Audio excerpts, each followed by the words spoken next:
సభలో ఆసీనులైనటువంటి పెద్దలకు, విద్యార్థులకు, యువతకు మాతృభాషా దినోత్సవ శుభాకాంక్షలు.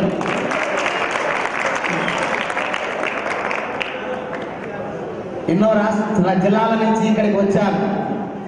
ఇంత చక్కనైన కార్యక్రమాన్ని నిర్వహిస్తున్నటువంటి ప్రభుత్వ యంత్రాంగానికి మరింత జవసత్వాలు నింపే విధంగా ఈ సభను నిండుదనంతో నింపడానికి ఇక్కడికి వచ్చినటువంటి దానికోసం ఈ యువకులను సాగనంపిన గొప్ప కార్యక్రమానికి శ్రీకారం చుట్టిన మీ తల్లిదండ్రుల పాద పద్మాలకు నా నమస్సు మంజలు. జాతీయ సమైక్యతా దినోత్సవం సమైక్యతలో భాగంగా ఇక్కడ ఉన్నాం. మనం ఉన్నటువంటి నేల చాలా శక్తివంతమైన నేల. ఈ భూమి ప్రపంచ దేశాలకు నిర్దేశనం అందించినటువంటి ప్రదేశం. అంత శక్తివంతమైనటువంటి క్షేత్రంలో మనం పుట్టాము. పుట్టినందుకు చాలా గర్వపడాలి. నా ప్రియమైనటువంటి యువత, దయచేసి శ్రద్ధగా వినండి. ప్రతి మీరు ఇక్కడికి వచ్చారు, ఎంతో జిల్లా నుంచి, ఎంతో దూరం నుంచి. ఇంతవరకు వాళ్ళిద్దరూ మాట్లాడినటువంటి ఉపన్యాసాల్లో ఎన్నో విషయాలను సేకరించుకోవాలా. ఒక ఆవు పొదుగు నుంచి పాలు పిండేటప్పుడు ఆ రైతు ఆ ఆవు శిరముల కింద పాత్ర పెట్టి పాలు పిండుతారు. నిజమా కాదా? ఆవు పాలు పొదిగి ఇక్కడ ఉంటే పాత్రను పక్కన పెట్టేమని పిండుతాడా? పిండితే ఏమవుతాయి? అలాగే ఇక్కడ ఎవరైనా వచ్చి మాట్లాడుతున్నప్పుడు వాళ్ళ నోటి నుంచి జాలువారేటువంటి ప్రతి ముక్కను, ప్రతి వాక్యాన్ని, ప్రతి అంశాన్ని నీ మనస్సులో నిబిడీకృతమై నిక్షిప్తం చేసినటువంటి విధంగా దృష్టిని కేంద్రీకరించినప్పుడే చక్కగా ముందుకెళ్ళిపోతాం. భారతదేశంలో ఈరోజు జాతీయ సమైక్యతా దినోత్సవానికి వివేకానంద ఫోటో పెట్టారే, ఆయన కంటే గొప్ప అందగాడు దేశంలో లేరా? ఆయన కంటే ఆంగ్ల భాష చక్కగా మాట్లాడగలిగిన వాళ్ళు లేరా? ఆయన కంటే చాలా ప్రమాణ గాత్ర మాధుర్యం కలిగినటువంటి వాళ్ళు లేరా? ఆయన కంటే బాగా నృత్యం చేయగలిగినటువంటి వాళ్ళు లేరా? మరి ఎందుకు ఎన్నుకున్నారు?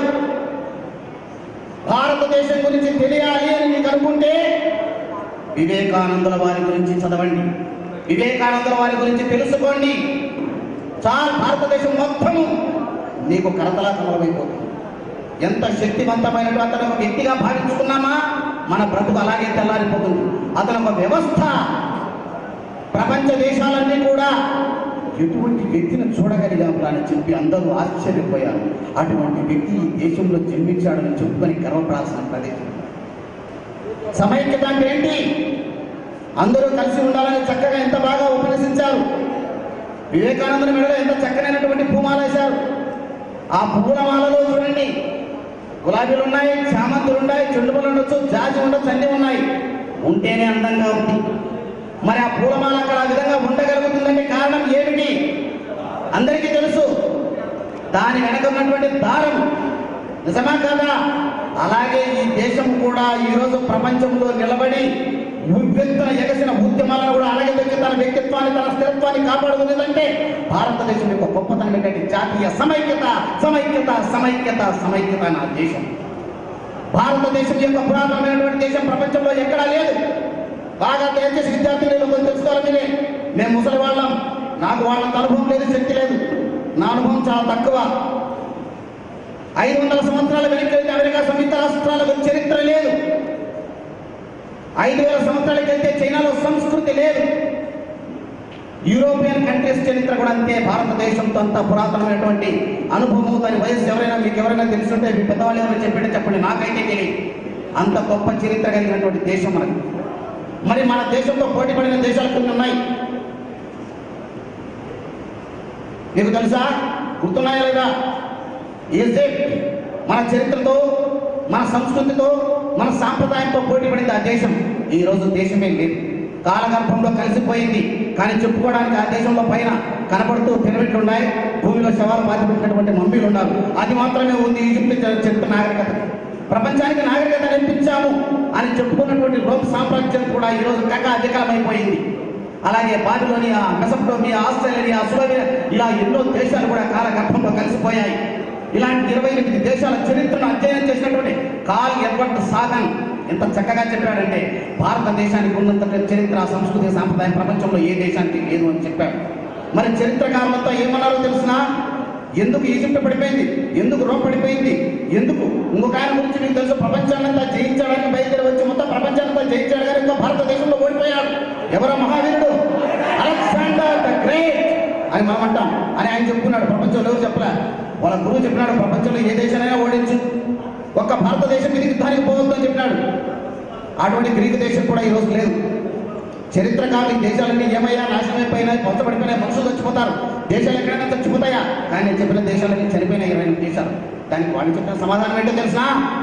మా దేశం మీద వేరే దేశాల వాళ్ళు దాడి చేశారు, మా సంస్కృతిని కొల్లగొట్టారు, మా యొక్క చరిత్రనంతా నాశనం చేసినారు, ఈ సంపదనంతా దోచుకెళ్ళారు అని చెప్పుకున్నారు. నా ప్రియమైన విద్యార్థులారా, వాళ్ళ దేశాల మీద 2 ఏళ్ళు 3 ఏళ్ళు 5 ఏళ్ళు 10 ఏళ్ళు 25 ఏళ్ళు జరిగాయి దాడు. మరి నా భారతదేశం మీద దాడులు జరగలేదా? జరిగాయా లేదా? తక్కువ చేశారు, పిండారీలు చేశారు, పోర్చుగీస్ వారు చేశారు, డచ్ వారు చేశారు, ఫ్రెంచ్ వారు చేశారు, ఈస్ట్ ఇండియా కంపెనీ వారు చేశారు, ఆంగ్లేయులు చేశారు, షేకులు, సయ్యదులు, సుల్తానులు, పఠాన్లు, మహమ్మదు, ప్రపంచంలో ఆకలి అన్నటువంటి వాడు ప్రతి ఒక్కరు కూడా ఈ దేశం మీద దాడి చేశారా లేదా? ఈ సంస్కృతిని కొల్లగొట్టి తీసుకుపోయారా లేదా? అంతమంది కూడా ఈ దేశాన్ని కొల్లగొట్టి ఇక్కడున్న సంస్కృతిని తీసుకుపోయి ఇక్కడున్న సంపదనంతా దోచుకుని పోతే భారతీయులంతా అద్భుతంగా కలిసి ఐకమత్యంగా నిలబడి పడిపోయిన దేశాన్ని తిరిగి ప్రపంచాన్ని నిలబెట్టినటువంటి దేశం ఏదైనా ఉందంటే అది ఒక నా భారతదేశము. సమైక్యత భావంలో చక్కగా అగ్రతగా చెప్పినటువంటి విషయాలు మనం ఏ దృష్టి కోణంతో చూస్తే ఆ దృష్టి కోణంతో మనకు కనబడుతుంది. లక్ష్యాన్ని సిద్ధించాలా? భారతదేశంలో ఇందాక ఒక అబ్బాయి పండుగ చాలా చక్కగా ప్రశ్నించాడు. ఆ పిల్లోడు ఉన్నాడో లేదో ప్రశ్నించిన వాడు. Very nice. ఎందుకు 4 చర్చిలు ఉన్నాయి, ఎందుకు 4 మసీదులు ఉన్నాయి, ఎందుకు 4 దేవుళ్ళు ఉన్నారు? చక్కనైన ప్రశ్న. తెలుసుకోవాలా? మీరు తెలుసుకుంటేనే చెప్తారు. క్రీస్తుకు పూర్వం 509 సంవత్సరాల కిందటే దీనికి బీజం పడింది. అంటే ఇప్పుడు ఎన్ని సంవత్సరాలు అయితే అది 2390 సంవత్సరాల కిందటనే. ఈ రోజన్నా మనకు ఆలోచన చేసే విచక్షణ జ్ఞానం ఉంది, సోషల్ మీడియా ఉంది, సాంకేతిక పరిజ్ఞానం ఉంది. రే బాబు, కాఫీ టీ కోసం జీవితాలు చూసుకుంటే ఇలాగే ఉంటాయి. జీవితం ఎప్పుడు మారుతుంది, ఎప్పుడు వ్యవస్థలో మార్పు వచ్చేది, ఎప్పుడు కూడా ఒక లక్ష్యం కావాలి. Awake arise and stop not till the goal is reached. అప్పుడు భారతదేశంలో ఈరోజు మనకన్నా ప్రశ్నించగలుగుతున్నాం. ప్రణయ్ ప్రశ్నిస్తున్నాడు, చక్కగా పెద్ద సమాధానాలు బాగా చాలా చక్కగా విశ్లేషింపుగా కనిపించారు. ప్రాణమిల్లుతున్నాను ఆయన. ఆ రోజుల్లోనే భారతదేశంలో బాగా వినండి, 72 అడవి వేట కుక్కలు ఉన్నాయి. 72 అడవి వేట కుక్కల మధ్యన ఒక ఆడ జింక ఉంటే దాని పరిస్థితి ఎలా ఉంటుంది? బిక్కు బుక్కుమని భయపడుతుందా లేదా? బాగా వినండి. నేను చెప్పినప్పటికీ క్రీస్తు పూర్వం 591 సంవత్సరానికి కూడా భారతదేశపు పరిస్థితి కూడా ఆ విధంగానే బిక్కు బిక్కుమంటూ ఆడ జింక ఏ విధంగా ఉందో ఈ దేశపు ధర్మం ఆ విధంగా ఉంది. 72 మతాలు ఉన్నాయి ఈ దేశంలో. అప్పటికి హిందూ మతంలోనే అప్పట్లో ఈ దేశంలో క్రైస్తవం లేదు, జైనం లేదు, మహమ్మదీయ మతం, ఇస్లాం మతం లేదు. ఉన్న మతంలోనే నీవన్నట్టు వైష్ణవము, శైవము, శాక్తేయము, సౌరవము, గణాపత్యము, కుమారత్యము, ఇలా రకరకాలైనటువంటి భావాలతో ఉన్నటువంటి వాటిని అన్నింటి ఛాలెంజ్ అందరినీ ప్రణాళికాబద్ధంగా ప్రతి ఒక్కరిని సవాల్ చేసి 72 మతాలను వాదించి 72 మతాల పెద్దలను ఓడించి ఉన్నది ఒక్కడే భగవంతుడు, ఒక్కడే సర్వంతార్యాన్ని, అద్వైత మతమని చాటి చెప్పిన బీజాలి జగద్గురువులు శంకరాచార్యులు వారు మొట్టమొదటిగా జాతీయ సమైక్యతకు బీజాలు వేసినటువంటి మహనీయుడి జన్మదినోత్సవం ఎప్పుడు ఎవరైనా చెప్పగలిగితే మీ అందరి కాళ్ళకు నేను నమస్కారం పెడతా.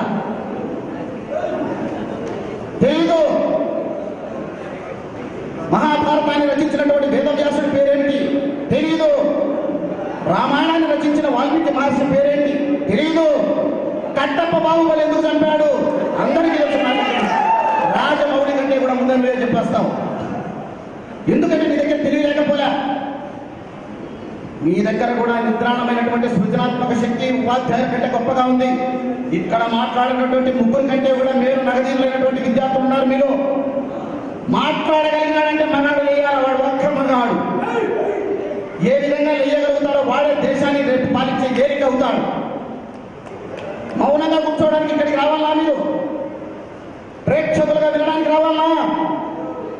చెప్పే విషయం వాస్తవమా అవాస్తవమా, ఉపయోగపడుతుందా ఉపయోగపడదా అనేటువంటి ఆలోచన పరిజ్ఞానం లేకుండా ఇంకా దీని దౌర్భాగ్య జీవితము ఆ చేతులు పట్టుకుని సగం జీవితాన్ని నాశనం చేస్తాంటే తలెత్తుకొని పెట్టకండి, నా పుస్తకాలు చదవండి, నా తలగించుకొని ఎప్పుడు జీవితం ఆ సెల్ ఫోన్ చేతులు పెట్టండి తెలుసుకుంటున్నాను.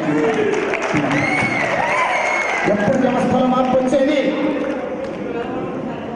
జగద్గురు శంకరాచార్యులు సాక్షాత్తు భగవత్ స్వరూపుడయ్యే సమైక్యత కోసం దేశమంతా ఈ రోజు కౌన్సిలింగ్ చేసి ఇక్కడి రాసి ఐఏఎస్ ఎక్కడ ఇక్కడ ఐఏఎస్ ఇక్కడ వేస్తారు ఆ జిల్లాలో కాకుండా ఆ రోజుల్లోనే జగద్గురు శంకరాచార్యులు దక్షిణ భారతదేశానికి చెందినటువంటి పద్మపాదాచార్యులు తూర్పు ఉత్తరాన ఉన్నటువంటి ఆ పీఠానికి అధిష్టానం చేసినాడు. అక్కడ ఉన్నటువంటి మండల విషయం తీసుకొచ్చి శారదా పీఠానికి పీఠాధిపతిగా పెట్టాడు. అప్పట్లోనే సమైక్యతా భావాలు పెట్టాడు. ఆ తర్వాత వచ్చినటువంటి ఒక మహానీయుడు మహానుభావుడు సామాన్యుడు కాదు. బడికి పోకుండా మీరంతా బడికి వెళ్తున్నారు, పాఠశాలకు వెళ్తున్నారు, కళాశాలకు వెళ్తున్నారు, విద్యాభ్యాసం చేస్తున్నారు.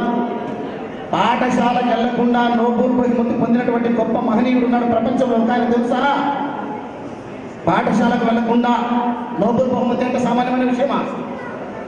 ఆయన ఎవరో కాదు, మహానుభావుడు, గీతాంజలి రచయిత. గీతాంజలి అంటే నాకు అర్థం సినిమా కాదు, మహాత్ముడు రవీంద్రనాథ్ ఠాగూర్. ఆయన ఏమన్నారో తెలిసిన, ఈ భారతదేశంలో అత్యంత స్వార్థపరుడు, బాగా వినండి రే వెంకటేష్, నీకే చెప్పేది, భారతదేశంలో గల అత్యంత స్వార్థపరుడు, భారతదేశంలో గల అత్యంత దేశభక్తి నాకే ఉండాలని తప్పించేటువంటి వాడు ఎవరైనా ఉన్నాడు అంటే ఆచార్య చాణక్యుడు. చాణక్యుడు చాణక్యుడు ఏం ఆడించాడో తెలిసిన జాతీయ సమైక్యత కోసం యవ్వనులు ఈ దేశం మీద దండయాత్ర చేయడానికి వస్తే ఇక్కడ మీట నొక్కితే అక్కడ లేకపోయినాయి పాములు. ఆ విధంగా వాళ్ళ గుండెల్లో గడలు పుట్టించినటువంటి మేధస్సు మాకేం కొరత లేదు. మన దృష్టి అంతా ఇప్పుడు కూడా నిద్రలేచినప్పటి నుంచి ప్రపంచ సాహిత్యాన్ని తెలుసుకోవడంలో తప్పులే. ప్రపంచం కళ్ళు తెరవని రోజుల్లోనే భారతదేశం కళ్ళు తెరిచింది. ప్రపంచం మేధస్సు తెలియని రోజుల్లోనే మేధస్సు నేర్చుకుంది. మహానుభావుడు సుశ్రుతుడు వైద్యం అంటే ప్రపంచం తెలియని రోజుల్లోనే కంటికి ఆపరేషన్ చేశాడు. కావాలంటే మీ టీచర్లను, మీ ఉపాధ్యాయులను, మీ అధ్యాపకులను, మీ ఆచార్యులను అడిగి కనుక్కోండి. నిజమా? ఆచార్యుడు చరక రాసినటువంటి చరక సంహిత మొత్తం వైద్య శాస్త్రానికే ఒక నిఘంటు. భరద్వాజ మహర్షి రాసినటువంటి యాంత్ర విజ్ఞాన సర్వస్వంలో విమానం ఎలా ఉండాలా, ఓడ ఎలా ఉండాలా, టెలిగ్రామ్ వ్యవస్థ ఎలా ఉండాలా, తంతి వ్యవస్థ ఎలా ఉండాలా, అదే టెలిగ్రామ్ టెలిఫోన్ వ్యవస్థ ఉంది కదా, అన్ని చక్కగా పొందుపరిచి ఉన్నారు. కణ్వాద మహర్షి రాసిన వైశేషిక దర్శనంలో మీ న్యూటాన్లు, ప్రోటాన్లు, క్రోటాన్లు, జింకు, సల్ఫేరు, సోడియం, మెగ్నీషియం, పొటాషియం ఎన్ని ఉన్నాయి కదా, అన్ని చక్కగా పొందుపరిచి ఉన్నారు. వంటింటి వాళ్ళు ఉన్నటువంటి ఒక్క వైద్యానికి పనిరాదు పెట్టలేదన్నట్లుగా మన ధర్మాన్ని మనం విస్మరిస్తున్నాం. ప్రపంచంలో కాలిఫోర్నియాలో దీన్ని ఏకంగా చట్టం చేసి ఆ భాషకు తర్జుమా చేశారు. జర్మనీలో ఈ ఈ గ్రంథాలన్నింటినీ కూడా వాళ్ళ భాషలోకి మార్చారు. డేవిడ్ కామెరూన్ బ్రిటిష్ ప్రధానమంత్రి 26వ తారీఖున 11వ నెల 2016వ సంవత్సరం 3 ఏళ్ల కిందనే ఏ రాజైన రాజ్యాన్ని చక్కగా పరిపాలించాలన్నా, పరిపాలిస్తున్నాడన్నా, పరిపాలించబడిందన్నా అతను ఖచ్చితంగా రామాయణం చదివి ఉండాలి. రామాయణంలో ఉన్నంత గొప్పతనం అంత చక్కగానే బ్రిటిష్ ప్రధానమంత్రి పార్లమెంటులో చెప్పారు. అటువంటి వ్యవస్థలో ఉన్నాం మనం. ఈరోజు ఇక్కడ అందరూ చక్కగా కూర్చొని ఉన్నారు. వచ్చింది వినడానికి, ఉపన్యసించడానికంటే వాళ్ళు అక్కడ సమోసాల కోసం కొట్లాడుకుంటున్నారు, వాళ్ళు చూస్తే టీ కోసం కొట్లాడుకుంటున్నారు, వీళ్ళు చూస్తే సామాన్లు సర్దుకోవడానికి ఉన్నారు, మీరేమో శ్రద్ధగా ఇంటున్నారు. వీళ్ళు ఏదో నేనేదో వాగుతాంటే ఏదో బుర్ర తినేస్తారని వాళ్ళు పెద్దవాళ్ళు తెలిసినటువంటి వాళ్ళు ఏదో పిచ్చోడిగా వాళ్ళు మాట్లాడుకుంటారు, వాళ్ళు వింటున్నారు. మనం ఇంతమంది ఇన్ని రకాలుగా ఇక్కడ ఉన్నామంటే దేశ సరిహద్దుల్లో మన కోసం వాళ్ళు ప్రాణాలు త్యాగం చేస్తేనే చలికి చలిపోతూ, ఎండకు తమిచిపోతూ తన జీవితాన్ని అక్కడ అంకితం చేసి భార్యకు, బిడ్డకు, తల్లికి, కొడుకు దూరమై వాడి జీవితాన్ని తృణప్రాయంగా ఇచ్చి అక్కడ త్యాగం చేస్తే ఇక్కడ స్వేచ్ఛగా గాలి పీల్చుకుంటున్నాం. అవునా కదా? అటువంటి జై జవాన్ జై కిసాన్ వాళ్లకు నివాళి చెప్పలేనటువంటి బ్రతుకు ఉంటే ఎంత, ఈ బ్రతుకు పోతే ఎంత? దేశంలో దేశభక్తి లేనటువంటి వాడికి తన తల్లిని ప్రేమించలేడు, తన తండ్రిని ప్రేమించలేడు, తన మతాన్ని ప్రేమించలేడు, తన ధర్మాన్ని కాపాడలేడు. ఆడి బతుకు దౌర్భాగ్యమైన బతుకుని నేను మాత్రం కొండ మొదలు కొట్టి చెప్పగలుగుతా. దేశం ఇంపార్టెంట్, ధర్మం ఇంపార్టెంట్. వ్యవస్థలో ఖచ్చితంగా ఏ నేల మీద ఉన్నారో ఆ నేల తల్లి రుణం తీర్చుకోవాలి. కొంతలో కొంతైనా మనల్ని మనం చూసుకోవాలి. ఆ రాజు ఆచార్య చాణక్యుడు చేసినటువంటి తపన కోసం అఖండ భారతదేశం, ఆఫ్ఘనిస్తాన్ మనది, శ్రీలంక మనది, బర్మా మనది, పాకిస్తాన్ మనది, భూటాన్ మనది, ఇన్ని దేశాలు మన ఒక్కొక్కటి ఒక్కొక్కటి ఒక్కొక్కటి ఒక్కొక్కటి విడిపోతుంటే, స్వతంత్ర రాజ్యాలుగా పోతుంటే, ఇప్పటికి కూడా దేశం ముక్కలయ్యేటువంటి విధంగా వస్తుంటే, మేధావులైనటువంటి మీరు, చదువు సంఖ్య చదువుకున్నటువంటి వాళ్ళు వాస్తవాలను గ్రహించకపోతే దేశం ఏమైపోతుంది, ధర్మం ఏమైపోతుంది? అలాగనే మన తుపాకులు పట్టుకొని యుద్ధం చేయడం లేదు. క్షమించండి, మీ ధర్మం చదువుకోవాలా, విద్యను బాగా అర్థించండి, వాస్తవాలు తెలుసుకోండి, మీ మేధావితనాన్ని దేశానికి ఉపయోగపడే విధంగా ఖర్చు చేయండి. పరదేశీయుల సంస్కృతి కోసం పోయి వాళ్ళ దాస్య శృంఖలలో వాళ్ళ కింద ఊడిగ చేసిన కర్మ మనకు పట్టలేదు. దేశ పునర్నిర్మాణానికి మత సారథులు కావాలా. నేను మీ అందరికీ చెప్పేది ఏంటో తెలిసిన, ఫిబ్రవరి మాసం, రాబోయేది మార్చి మాసం, వేసవి ఎక్కువగా ఉంటుంది. రోహిణి కార్తీలో మరీ పొగపగవాలని ఉంటుంది. ఆ పరిస్థితిలో ఒక నీటి చుక్క బాగా కాలుతున్నటువంటి ఒక రాతి మీద పడితే ఏమవుతుంది బాబు? ఆవిరైపోతుంది. చాలా చక్కగా ధన్యవాదాలు వింటున్నారని అర్థం. అదే నీటి చుక్క ఒక తామరాతి మీద పడితే ఎలా ఉండేది? అలాగే ఉంటుంది. అదే ఒక బురద గుంటలో పడితే వరదలో కలిసిపోతుంది. ఒక కాలకూట నాగుపాము నోట్లో పడితే ఆ స్వాతి చిలుకు విషమై కూర్చుంటుంది. ఒక ఆల చిప్పలో కనుక పడితే జాతి నృత్యమైపోతుంది. అలాగే ఈ పెద్దవాళ్ళు మీరు మహానుభావులు ఇచ్చినటువంటి ఉపన్యాసాలను ఎవరు ఏ విధంగా గ్రహిస్తారో వాళ్ళు ఆ కోవకే చెందుతారు. దాంట్లో ఉన్న సారాన్ని తీసుకుని ముఖ్యముగా కావాలనుకుంటావా, లేదా ఎందుకు తరంగా అట్లే తావరాకులను పెట్టుకుని చూసుకుంటూనే ఉంటావా? కాలపుట్ట విషయంగా మారిపోతావో నీకే వదిలేశారు. Choice is yours. ఆలోచించాలా, మూర్ఖులను కాదు. The youth can make the country, the youth break the country. ఏమైనా చేయగలుగుతాడు, ఏమైనా సాధించగలిగినటువంటి శక్తి సామర్థ్యాలు ఉన్నాయి. మీరు యువకులు యువతులు ఏ విషయాన్నైనా అవగాహన చేసుకుంటే, దాంట్లో వాస్తవాలను అర్థం చేసుకుంటే దేశం ఏంటి, ధర్మం ఏంటి, వ్యవస్థ ఏంటి అనేటువంటి విషయాలు తెలుసుకుంటాయి. భారతదేశంలో పుట్టినటువంటిది ఎందుకు గర్వపడాలని చెప్తున్నాను తెలిసిన, ప్రపంచాన్నంతా జయించినటువంటి అలెగ్జాండర్ వాళ్ళ గురువు గారు భారతదేశానికి పోతున్నారు కదా, అయినా ఆయన చివరిలో భారతదేశానికి దండయాత్రకు బయలుదేరుతాడు. బాగా వినండి, వాళ్ళ గురువుకు సమాచారం పంపిస్తాడు. ప్రపంచంలో నేను అన్ని దేశాలను జయించేసినారు గురువు గారు, రెస్టార్ట్ అయ్యాను, భారతదేశం మీద యుద్ధానికి వెళ్తున్నాను, మీకేం గురుదక్షిణ కావాలో కోరుకుంటాడు. ఇక్కడ మా గురువు గారు లక్ష్మీరెడ్డి గారు ఉన్నారు, నువ్వు నాకేం గురుదక్షిణ ఇచ్చినావు అంటానేమో, మీ పాదాలకు నమస్కారం చేయడం గురుదక్షిణ.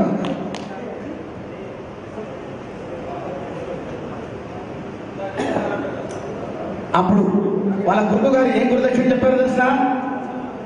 భారతదేశం నుంచి పవిత్రమైన మట్టిని తీసుకురా అన్నాడు. వినండి, పవిత్రమైన మట్టి ఎందుకంటే అది నా తల మీద పెట్టుకోవాలనుకున్నాయినా, అంత పవిత్రమైనటువంటి ఆ దేశంలో నేను జన్మించలేకపోయానని బాధపడ్డాను. కనీసం ఆ మట్టి నా తల మీద పెట్టుకొని నా కోరిక తీర్చుకుంటాను అంటే, పరదేశీయులు మన యొక్క వ్యక్తిత్వము, మన యొక్క భూమి గురించి, మన స్థితిగతుల గురించి నీరాజనాలు చెప్తే మనం మౌనంగా ఇలాగే జీవితాలను గడుపుతూ పోతుంటే ఎప్పుడు మనం మేలుకోగలుగుతాం? భారతదేశం నుంచి రెండవ కోరిక పవిత్రమైనటువంటి గంగాజలాన్ని తీసుకురా అంటాడు. ప్రపంచంలో గంగానది కంటే గొప్ప నదులు లేవా? ఏ గంగానది యొక్క గొప్పతనం చెప్పండి. ప్రపంచంలో ఎక్కడి నీళ్ళైనా తీసుకో, ఫ్లోరైడ్ కంటెంట్స్ ఉంటాయి తెలుసు కదా, కొంతకాలానికి పురుగు పడుతుంది. గంగానది నీళ్ళు తీసుకొని వచ్చి నువ్వు నిల్వ చేయి, ఒకరోజు కాదు, ఒక మాసం కాదు, ఏడాది కాదు, పుష్కరం కాదు, శతాబ్దం కాదు, యుగాలు తరాలు ఎప్పటికీ మారిన నీళ్ళు అలాగే అలాగే అలాగే ఉంటాయి. అది ఒక పవిత్రమైన గంగానది యొక్క గొప్పతనం. ప్రపంచ శాస్త్రజ్ఞులంతా వచ్చి గంగానదిని పరిశీలించారు. గంగానది చుట్టూ కొన్ని వందల ఘాట్లు ఉంటాయి. హరిశ్చంద్ర ఘాట్లో 24 గంటలు శవాలను కాల్చి ఆ శవాలను తీసుకుని గంగానదిని వదిలేస్తుంటారు. బాగా చూడండి, శవం పూర్తిగా కూడా కాదు. నేను 3 సార్లు వెళ్ళి 3 రోజులు అక్కడ 9 రోజుల పాటు శవము 50-60% కాలుతుండగా ఎత్తుకుని నదిలో గీడ్చేస్తాం. మరి ఈ శవాన్ని గంగానదిలో పడితే ఎంత మాంసం, ఎంత ఎముక, ఎంత కలుషితం, ఈ నీళ్లు తాగి ఎంతమంది అనారోగ్యమైపోతారు, ఎంత వ్యవస్థ నాశనం అయిపోతుందని పరిశీలిస్తే ఆ నదిలో ఒక్క ఎముక కూడా కనపడలేదంటే గంగానది గొప్పతనం ఎంతని అర్థం చేసుకోండి. మీరు ఏమవుతున్నాయి ఎముకలు? మీరు ఎక్కడైనా నదుల్లో చూడండి, ఎముకలు కనపడితే ఎముకలు అలాగే ఉంటాయి చాలా కాలం పాటు. అంత శక్తివంతమైన గంగాజలాన్ని తీసుకురా అంటాడు. రామాయణాన్ని తీసుకురా, భగవద్గీత తీసుకురా, ఇవన్నీ నాకు అర్థమైనట్టు చెప్పగలిగినటువంటి భారతదేశం నుంచి ఒక గురువును కూడా తీసుకురా అని అరిస్టాటిల్ కోరుతారు. భారతదేశం అంటే ఒక దేశం కాదు, ఇది ప్రపంచానికి మార్గదర్శనం ఇచ్చినటువంటి. ప్రపంచంలో చాలా వాళ్ళంతా భగవద్గీతను ఆశ్రయిస్తున్నారు. భగవద్గీతను ఎంత చక్కగా చెప్పారు అనేటటువంటి ఒక పరవశమైపోతుంది. నాకు అవగాహన తక్కువ, నాకు ఆలోచన లేదు. నిజంగా నా ఆయుష్ 3 నుంచే ఈ ప్రపంచంలోకి నేను వచ్చింది. అంతవరకు నేను వ్యాపారస్తుంది, ఒక్క నిమిషం వృధా చేసేవాడిని కాదు. డబ్బు డబ్బు డబ్బు డబ్బు డబ్బు డబ్బు కష్టపడినా. ఈ యువజన సర్వీసుల శాఖలో నేను దాదాపు 25 సంవత్సరాల పాటు చాలా చక్కగా కార్యక్రమాలు నిర్వహించిన. ₹1 ఖర్చు పెట్టేవాడిని కాదు, ₹1 ఖర్చు పెట్టేవాడిని కాదు. నేను చాలా కష్టపడిన ఫ్యామిలీ. మా నాన్నగారు చాలా ఉత్తముడు, ఆయన మంచి భక్తుడు, నాకు భక్తి తత్వం ఉంది, కానీ డబ్బు ఖర్చు పెట్టాను. ఈరోజు నాకు ఒంటిమిట్ట రామాలయం ఇంత స్థాయిలో, రేపు దర్శనానికి వెళ్తున్నాను.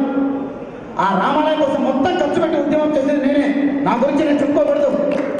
ఈరోజు ఒంటిమిట్ట రామాలయం అది ఆ బ్రహ్మాండంగా వెలిగిపోయి శోభానమానంగా నా తండ్రి వెలిగిపోతున్నాడు అంటే చాలా కష్టపడినా. అయితే అందరూ వచ్చారు. చాలా శక్తివంతమైనటువంటి క్షేత్రం అది. ప్రపంచంలో ఏ రామాలయంలో అయినా హనుమంతుడు ఉంటాడు, ఒంటిమిట్ట రామాలయంలో హనుమంతుడు ఉంటాడు. మీకు సమయం ఉంటే, ఎప్పుడైనా అవకాశం ఉంటే ఈ జిల్లా ప్రశస్తి గురించి, ఈ క్షేత్ర ప్రశస్తి గురించి, గండికోట కానీ, పెద్ద దర్గా కానీ, అసలు చాలా పెద్ద చరిత్ర కలిగింది మా కడపకు వచ్చినటువంటి వీళ్ళన్ని జిల్లా వాళ్ళకి మేము ఆశీర్వదిస్తున్నాం. సమైక్యతను మీరు అంటారు. ఈ సమైక్యతకు సాహితీ సంస్కృతులకు గడప గడప, జాతీయ సమైక్యతకు గడప అందుకు ఎత్తైన బావుట. మా దగ్గర జాతీయ సమైక్యత ఉంది, చాలా చక్కగా ఉంది. దేవుని గడప వెంకటేశ్వర స్వామి ఉన్నాడు ఇక్కడే. ఆయన లాగడానికి హిందువులకు ఎవరికి అవకాశం దొరకదు. మా మహమ్మదీ సోదరులు పట్టుకుని లాగేస్తారు ఎక్కువగా. మహమ్మదీ సోదరులే అంత పెద్ద దర్గా వస్తుంది. వాళ్ళకంటే కూడా మా వాళ్ళు ఎక్కువ రిప్రజెంటేషన్. మా మంటపంలో నీళ్ళు దొరికితే అసలు ముస్లింస్కి ప్రవేశమే ఉండదు, మొత్తం మాధ్యమిక మనం. భగవంతుడు ఏ రూపంలో ఉన్నాడు అని అది అర్థం చేసుకొని మనం పోవడంలో నమ్మకాన్ని బట్టి మీరు బాగా విశదీకరించాలా, విషయాలను తెలుసుకోవాలా. జాతీయ సమైక్యత కోసం మనం అంటున్నాం, కానీ వీర సావర్కర్ అనే ఎప్పుడన్నా విన్నారా? ఆయన ఎక్కడేశారో తెలుసా? అండమాన్ సెల్యులార్ జైల్లో 8 అడుగుల పొడవు, 6 అడుగుల వెడల్పు గదిలో. ఆ గదిలో ఆయనకు 2 గిన్నెలు పెట్టేవాళ్ళు ఉంటారు. 2 గిన్నెలు బాగా వినండి బాబు. రే రాంప్రసాద్ నువ్వే నన్ను నీతోనే మాట్లాడి. ఎక్కడున్నాం మనం ఇప్పుడు? అండమాన్ జైల్లో ఉన్నాం. అండమాన్ జైల్లో వీర సావర్కర్కు 2 గిన్నెలు పెట్టేవాడు. ఎందుకు ఆ 2 గిన్నెలు? ఒక గిన్నెలో ఉదయం, మధ్యాహ్నం, సాయంత్రం ఆయనకి ఎంత తిండి పెట్టేవాడు తినడానికి. 2వ గిన్నె ఎందుకు పెట్టారో తెలిస్తే ప్రతి ఒక్కరూ తల దించుకొని బాధపడతాం మనం. ఆ తండ్రికి, ఆయన మహానుభావుడికి మూత్రం వస్తే ఆ పాత్రలో పోసుకోవాలి, మలం వస్తే ఆ పాత్రలో విసర్జించాలి, ఆ పాత్ర అక్కడే పెట్టుకోవాలి. వాళ్ళు తలుపు తెరిచినప్పుడు తీసుకుపోయి బయట పడేసి వచ్చి పెట్టుకోవాలా. అక్కడే తిండి తినాలంటే ఎంత దౌర్భాగ్యంగా ఆయన జీవితాన్ని అనుభవించి కష్టపడితే కదా ఈరోజు స్వేచ్ఛ వాయువు తీసుకొని పైన పంకాల కింద కూర్చొని కింద తండా పని నవ్వుతూ కూర్చొని ఉంటామని. ఇటువంటి వాళ్ళు మన కోసం త్యజించిన సమైక్యత కోసం ఛాన్స్. ఇందాక ఫిబ్రవరి 14వ తారీఖున ఒక చక్కనైనటువంటి ఏదో కార్యక్రమం చేసుకొని ఉంటారు బహుశా చెప్తాను, తప్పేం లేదు. వాస్తవం చెప్పినాను. ఏంటి ఏం లేదు, దాని తెలుగులో ఏమంటారు? ప్రేమికుల దినోత్సవం. దాని నాకు కూడా అది ప్రేమికుల దినోత్సవం, కామ దినోత్సవం అంటే పోతుంది. ప్రేమ అంటే ఏంటి? త్యాగాన్ని కోరుకోవాలి, ఆకర్షించడం ప్రేమ. అదే ఫిబ్రవరి 14 ప్రేమికుల దినోత్సవం మనం దాని పిండాకుడు దినోత్సవం అని పోతున్నారు. ఆ రోజు చరిత్రలో ముఖ్యంగా మీరు గుర్తుంచుకోవాల్సినటువంటి చాలా గొప్ప విషయం. రాజ్దేవ్, సుఖదులు, భగత్ సింగ్ ఈ ముగ్గురు నవ్వుతూ ఉరితాడు తగిలించుకొని స్వేచ్ఛంగా ప్రాణాలు వదిలించినటువంటి చరిత్రాత్మకమైన రోజు. దేశానికి ఎన్నెముక యువత, దేశానికి ఛత్రం యువత, జాతికి జ్యోతి యువత. మీకు సంఘానికి వేర్పురుగు లాంటి సోమరితనాన్ని వదిలిపెట్టండి. మతిని పోగొట్టే మద్యపానాన్ని కళలో కూడా వదిలిపెట్టేయండి. నిరక్షరాస్యతను నిర్మూలించేయండి. కులాల అడ్డుగోడలు కూల్చేయండి. మతాల అడ్డుగోడలు చీల్చేయండి. మానవులంతా ఒక్కటే కులంగా, మానవత్వం మన మతంగా సాగిపోవాలి. యువజనులు జాతి పునర్నిర్మాణానికి మీరే సారథులు. మీ నుంచి ఒక ప్రధాని ఎందుకు రాకూడదు? మీ నుంచి ఒక ముఖ్యమంత్రి ఎందుకు రాకూడదు? రావాలనే సంకల్పం ఉండాలి, రావాలి అనేటువంటి లక్ష్యం ఉండాలి. మోక్షకున్న విశ్వేశ్వర ఎందుకు కాకూడదు? సంకల్ప బలం లేదే ఎవ్వరు ఏమీ చేయలేదు. కాబట్టి ప్రతి ఒక్కరూ సంకల్ప బలంతో ఉండాలని. సమయం తక్కువ ఇచ్చేసారు, ముగించేస్తాను నేను. ఇవన్నీ చెప్తుంటే కావాలని చెప్తూనే ఉంటా. వేదాలు, పురాణాలు, ఉపనిషత్తులు, గ్రంథాలు, వేదం, అసలు వేదాల గురించి ఎంత చక్కగా చెప్పాడు ఆయన. వేదాలు, ఋగ్వేద, యజుర్వేద చెబుతూ ఉంటే ఒళ్ళు పరవశమైపోతుంది. ఇంత శక్తివంతమైన ప్రదేశంలో ఉన్నాము. వేదాలు అందించిన నేల ఇది, బ్రహ్మసూత్రాలు భాషించిన ప్రదేశం, భగవద్గీత ప్రకాశించిన ప్రదేశం. భగవద్గీత ఎందుకు చదవాలి? శ్రీకృష్ణుడు అర్జున సంవాదంలో అర్జునుడు యుద్ధం చేస్తూ అంతా కావలసిన వాళ్ళని చూసి బాణాలు కింద పడేసి మాత్రం మీకు తెలుసు. నిజమా కాదు? నేను యుద్ధం చేయను కుయ్యో పోతాను. ఇదేంటే నీ అసాధ్యం వల్ల నేను ఇన్ని బాణాలు నేర్పింది, ఇన్ని విద్యలు నేర్పింది, నువ్వు యుద్ధం చేయకపోతే ఎప్పుడని మీరు అనుకుంటారు. నిజమా కాదా? బాగా వినండి. అర్జునుడు యుద్ధం చేయడానికి కింద పడేసి వినాడా లేదా? నువ్వు కూడా అదే పని చేస్తున్నావా లేదా? నిజం చెప్పండి. నువ్వు కూడా అదే పని చేశావు. నువ్వు చేశావు. ఎలాగో తెలిసిన? ఏడాది పొడవునా చదువుతున్నావు. పరీక్ష హాల్లో పోయి ప్రశ్న పత్రము ఆ ఇంగ్లీష్లో ఇవ్వగానే చెమట పడిపోతాయి. వెంటనే పోయి చదువుకుంటూ వచ్చిందో రాలేదు, వస్తే రాస్తాను రాలేదు. అలాంటి ఆందోళన కలిగిందా లేదా? అలాగే కృష్ణుడు అక్కడ అర్జునుడు కూడా భయపడిపోయి కింద పడేసుకున్నాడు. అటువంటి వాటిని ఉత్థాన పథం వైపు మళ్లించి బ్రహ్మాండంగా యుద్ధం చేయించి కౌరవ సైన్యాన్ని అంత అద్భుతుని చేసేటువంటి విధంగా బాగా బ్రహ్మాండంగా ఉద్దేశపరిచినటువంటి గ్రంథమే భగవద్గీత. అది మన జీవితాలలో పరిణతి చెందుతుంది. అది హిందూ మతం కాదు. అసలు చాలా మంది మీరు అమాయకులు ఉన్నారు భ్రమలో. హిందూ అనేటువంటిది మతము కాదు, సనాతనమైనటువంటి ధర్మము. ఒక ఏదైనా చెప్పండి, ఏదో ఒక్కొక్క మత గ్రంథము దాంట్లో ఉన్నదాన్ని పద్ధతి ప్రకారంగా నడుచుకోమని చెప్తుంది. మొత్తం సృష్టి మానవాళికే ఆదర్శమైనటువంటిది ఋగ్వేదం. మీరు కూడా చక్కగా అధ్యయనం చేసుకొని ఒక మహమ్మదీయుడు చక్క మహమ్మదీయుడుగా, ఒక క్రైస్తవుడు చక్కని క్రైస్తవుడుగా, ఒక హిందూ ఒక చక్కని హిందువుగా, ఆ మతం అనేది కాదు, ఆ ధర్మాన్ని పాటించి దేశ పునర్నిర్మాణానికి పోవాలి. నా భరతమాత మరింత శోభాయమానంగా ప్రపంచ దేశాలలో వెలగాలని నేను కోరుకుంటున్నాను. నా భారతీయులందరూ ఆయుర ఆరోగ్య ఐశ్వర్యాలతో చక్కగా ఉండాలని, వారికి అన్ని ఆ భగవంతుడు ప్రసాదించాలని, ఆ పరమేశ్వరుడు నీకు మంచి విద్యాబుద్ధులు అందించడంలో ఎటువంటి ఇబ్బంది కలగకుండా ఉండాలని పరమేశ్వరుడు ప్రార్థిస్తూ, నేను మాట్లాడిన దాంట్లో తప్పులుంటాయి, అవి నా నోట్ల నుంచి వచ్చినటువంటివి తప్ప చరిత్రలో ఎక్కడా తప్పు లేవు, గతంలో ఎక్కడా తప్పు లేదు. ఆ తప్పులు ఏదైనా ఉన్నా కూడా ఒప్పుడుగా గుర్తించి నన్ను ఆశీర్వదించాలని ఈ అవకాశం ఇచ్చిన అందరికీ పేరు పేరున ధన్యవాదాలు తెలియజేస్తూ సెలవు తీసుకుంటున్నాను. జై బోలో భారత్ మాతా కీ. మీరు మాట్లాడింది శిల్పారామంలోనే వినపడలే, ఇంకా పైకి వినపడుతుందిరా. జై బోలో భారత్ మాతా కీ. ఇప్పుడు కలెక్టరేట్ వరకు వినపడింది. జై బోలో భారత్ మాతా కీ. ఫేస్బుక్ చరిత్రలు కాకుండా మహనీయుల జీవిత కథని నిజంగా మన భాషకరాన్ని బైబిల్ కూడా చదవడం తెలుసుకోండి. వాస్తవానికి చాలా చక్కటి ఉదాహరణ చెప్పాడు. కలిసిని నమ్మకండి, అసలు నమ్మండి అని. మనం ఏదో అవన్నీ చదవకుండా ఎక్కడెక్కడో వచ్చిన దాన్ని